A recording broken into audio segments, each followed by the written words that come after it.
Hi students, welcome to my channel केजन classes. पिछले video में क्लास 10th का आपको हमने रियल नंबर के टोटल चैप्टर को सॉल्व किया था। आज आपको हम पोलिनोमियल यानी यूनिट जो 2 है उसको बताएंगे। देखिए, जो क्लास 10th है इसमें जो सेकेंड यूनिट है आपको पढ़ना है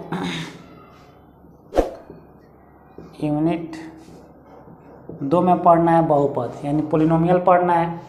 तो देखिए, सबसे पहले हम ये जानेंगे कि पोलिनोमियल यानी बहुपद किसे कहते हैं।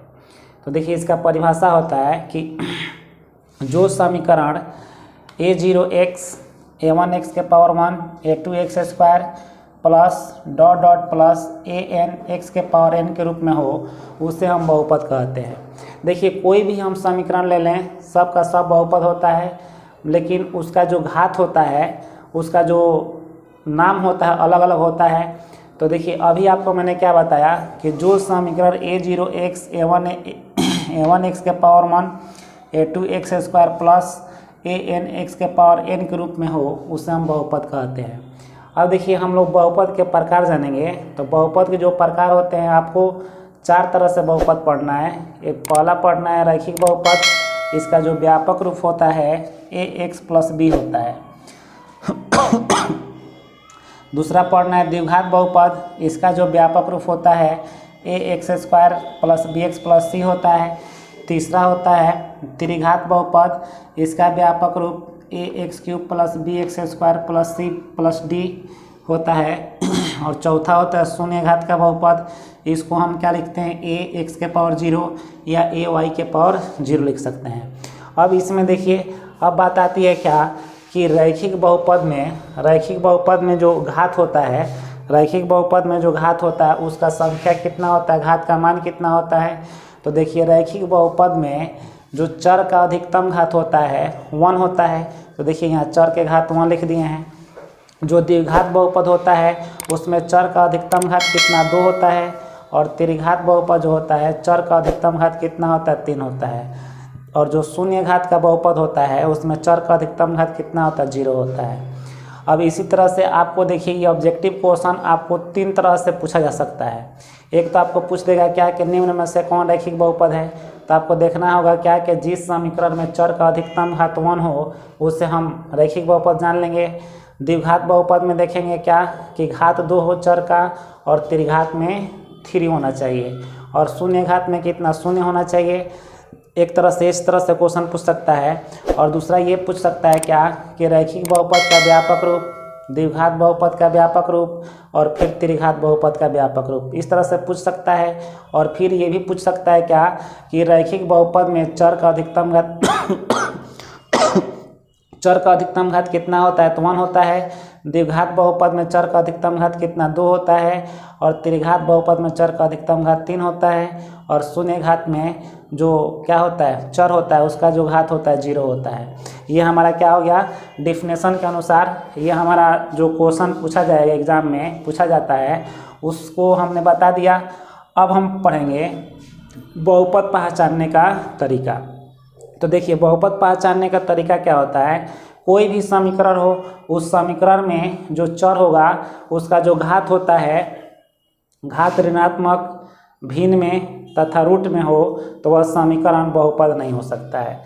जैसे मान लीजिए कि यहाँ पर हम एग्जाम्पल के तौर पर ले लेते हैं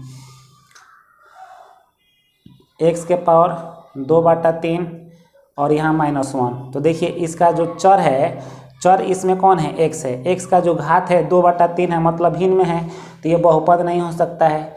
यहाँ पर हम ऐसे ले सकते हैं √3x-2। तो देखिए, यहाँ 3 तो रूट के अंदर है ही है, लेकिन चर भी रूट के अंदर है तो ये बहुपद नहीं हो सकता है।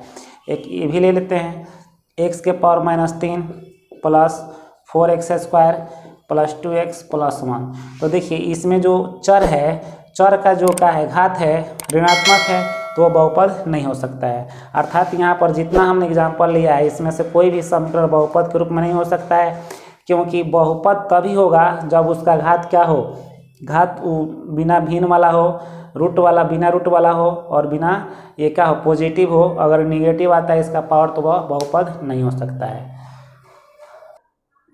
देखिए स्टूडेंट्स, अब आपको हम बताएंगे द्विघात बहुपद में मूलों का योग। तो देखिए सबसे पहले हम अभी बताए हैं क्या कि द्विघात बहुपद का जो व्यापक रूप होता है a x square plus b x plus c होता है और इसमें हम मूलों का योग निकालेंगे। तो देखिए द्विघात बहुपद में दो मूल होता है, एक होता है अल्फा एक होता है बीटा, और त्रिघात बहुपद में तीन हो जाता है, एक अल्फा बीटा एक गामा हो जाता है। तो देखिए यहाँ पर दो मूलों का योग इसमें हो जाएगा अल्फा प्लस बीटा बराबर माइनस बी बटा ए होता है। अब ये कहाँ से आता है माइनस बी बटा ए? तो देखिए माइनस का माइनस और x का जो गुणांक होता है इसमें व्यापक रूप जो लिखे हुए हैं, तो x का जो गुणांक होता है उसको हम लोग क्या कहते हैं, b कहते हैं, और x स्क्वायर के गुणांक को a कहते हैं।